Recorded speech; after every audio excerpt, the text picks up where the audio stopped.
Hey guys, Jacob here from King's Compass, and today I want to talk about practice. What are you talking about? Practice? Yes, AI, practice.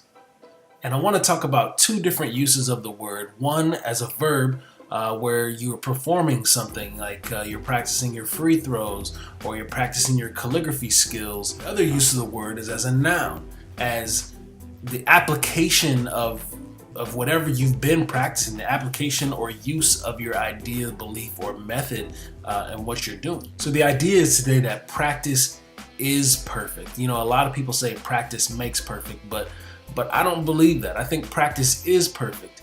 And I want to talk to you a little bit about how practice perfects your practice. I'll support this by saying that nobody has ever reached a high level of achievement in his or her practice without practice. To give you an example, Frank William Abagnale Jr., I don't know if you've seen the movie Catch Me If You Can, but he was a thief, and it's actually based off of a true story. When he was 16 years old, he was posing as a pilot and sometimes even as a doctor, flying around the world and making tons of money, forging checks and doing different things.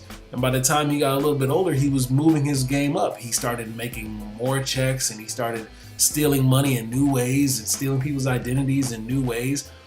But that was his practice. His practice was being a thief. And not all his glory was lost. He got Spielberg to make a movie about him, and he ended up working with the FBI to catch thieves in a similar manner. Now, another skill that can be practiced other than stealing is love. And it's something that, you know, a lot of people think that they know how to do. It's something that people don't really talk about a lot. But love is a skill, and it can be practiced as well. It can be learned. In other words, it's something you can get good at. And that means that you get better at love by practicing love. But the first time you do it, it feels a little bit awkward. You know, when you're first lifting weights, you're a little wobbly. You know, your muscles aren't used to you doing that. It's new to you. It's a new skill that you're developing, and such is with love. But the more you do it, the better at it you become. And there's a verse in the Bible that I want to read to you guys. 1 John 4:18. It says, "There is no fear in love. Instead, perfect love drives out fear, because fear involves punishment. So the one who fears has not reached perfection in love." And I bring this verse to your attention because it talks about perfection and it talks about love and how it casts out fear. But how many of you are fearful of something today?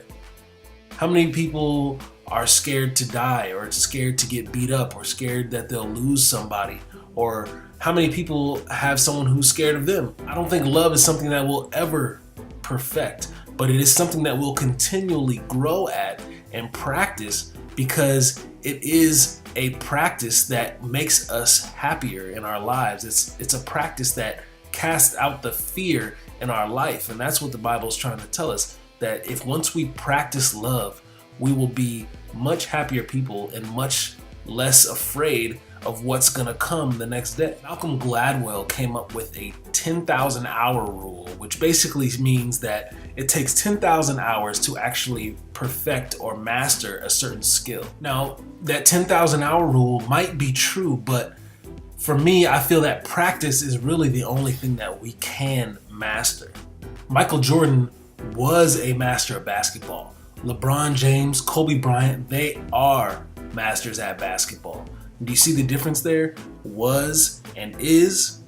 Because Michael Jordan cannot beat LeBron or Kobe on a one-on-one game today. He might have more rings, he might have more accolades, but at the end of the day, he will not beat them right now. But they still have something in common, and that is practice. And they didn't just put in a few minutes here, a few minutes there every day. Kobe Bryant said it himself that he practices 6 to 8 hours a day. Do you think it's a chore to them? Do you think they hate going to practice? Do you think they dread waking up in the morning and tying up their basketball shoes? No, they love it. They love practice. That's why they're so good at their practice. That's why they're so good at the game that they play and that they're at the highest level, because they love the journey. They love the path to getting that next ring. They love the next season. They can't wait for it to happen because they love the game. They love the practice. Now, the word practice is akin to the Chinese word Tao, which is T-A-O, but it's pronounced Tao, and it literally means path, way,